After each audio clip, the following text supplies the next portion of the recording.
छोड़े वाली सिंध किथे आए? सिंधवासियों अचो हिम्मत कयूं, अचो दरिया खे बचायूं।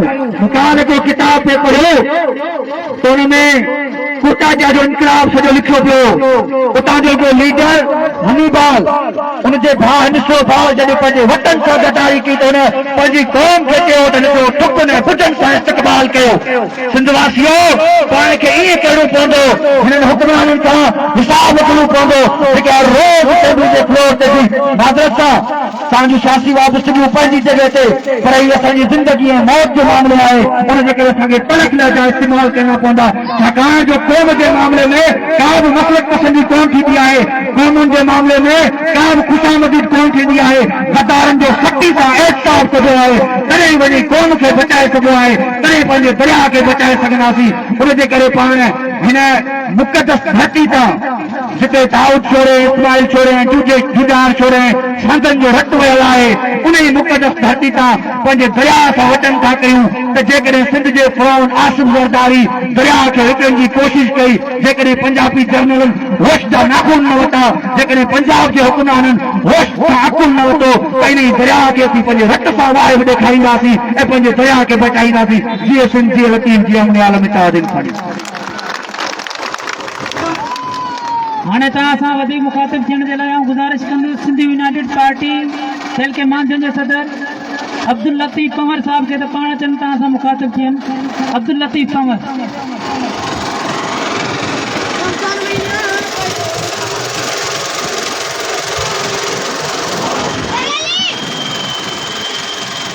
जिले जाम शर सदर खुदाबक थेबो ऐं कासाई जे पसकिदाई जा दोस्तों अस्सलाम वालेकुम जी। दोस्तों अॼु पाण जे मामले ते गॾु थिया हो। मसइलो इहो आहे पीपल्स पार्टी आसिफ अली ज़रदारी ऐवान सदर में असांजे सिंधू जे मथां 96 केनाल जो हुकुमनामो जारी कयो आहे ऐं 8 महीननि खां सिंध यूनाइटेड पार्टी कॉम्पस जमायतूं असांजा हारी वकील बिरादरी शागिर्द मैदान अमल में आहिनि ऐं मुसलसल सिंध जे अंदर हर रोज़ एहतिजाजी मुज़ाहिरा थी रहिया आहिनि, पर पीपल्स पार्टी जे कन ते जोई नथी करे। तव्हां ॾिठो 2 ॾींहंनि खां जॾहिं आवाम जो प्रेशर आयो आहे त सूबाई सदर पीपल्स पार्टी जा नुमाइंदा उहे एहतिजाज करे हिकिड़ी ॻाल्हि करे ऐं ॿिए ॾींहुं माफ़ियूं था वठनि। इहा कहिड़ी मुनाफ़ी आहे?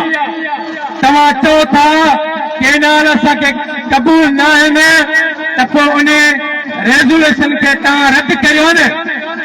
तव्हांखे सिंध जे माण्हुनि वोट ॾेई ऐवान में पहुचायो त तव्हां असांजे बहितरी जा फ़ैसिला कंदो, पर तव्हां उन्हनि जे वोट ते सिंधी माण्हुनि सां ज़ुल्म करे ऐं सिंधू जे मथां 96 केनाल कढो था।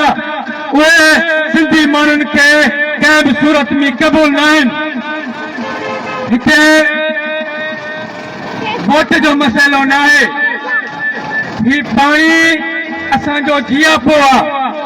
पाणी न हूंदो त ही माण्हू भले कहिड़ी पार्टी सां तालुक रखनि, पर इन जी ज़मीनूं खे आबाद थींदियूं। इहे पंहिंजी मयार ज़िंदगी कीअं गुज़ारींदा? तव्हांजो राजरी बेलो जॾहिं पाणी थिए थो त उहो तव्हां ज़मीनूं आबाद करे पंहिंजे ज़िंदगी जो सफ़र कयो था, पर जॾहिं पाणी न हूंदो इहे तव्हांजूं ज़मीनूं गैर आबाद हूंदियूं त तव्हांजी ज़िंदगी कीअं गुज़रंदी? उनजे लाइ जेके बि दोस्त भुलियल आहिनि, कहिड़े बि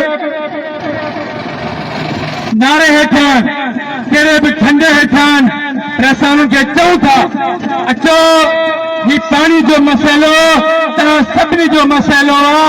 हिन जे लाइ असां सां गॾु बीहो। अगरि पाणी हूंदो, सिंधु हूंदो, तव्हां बि हूंदो। अगरि जे सिंधु न रहंदो त तव्हां बि न बची सघंदो। ऐं तव्हांखे ॿुधाईंदो हलां त पंजाब जो जेको रेगिस्तान इलाइक़ो आहे, जीअं असांजो थर असांजो भरे छॾियो वेंदो आहे, जिते पाणी कोन्हे को, पीअण लाइ पाणी कोन्हे को, अहिड़ो हिकिड़ो इलाइक़ो आहे पंजाब सूबे जो।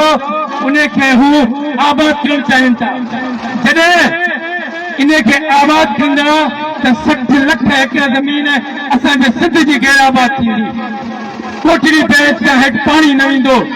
सटो, बदीन, कराची समुंड किरी ईंदो ऐं समुंड खे पाणी ज़रूरत आहे, जीअं असांखे ज़रूरत आहे। उनजे करे असां सभिनी माण्हुनि खे इहा गुज़ारिश कयूं था, ईद खां पोइ लखनि जे तइदाद में माण्हू निकिरंदा। अचो असांजो साथ ॾियो त असां पंहिंजो सिंधु दरिया बचाए वठंदासीं। महिरबानी। हाणे कुछ नारा लगंदा, पर नारनि जो जवाब जेको हमेशह हथ मथे करे ऐं वॾे आवाज़ भरपूर आवाज़ सां ॾियो।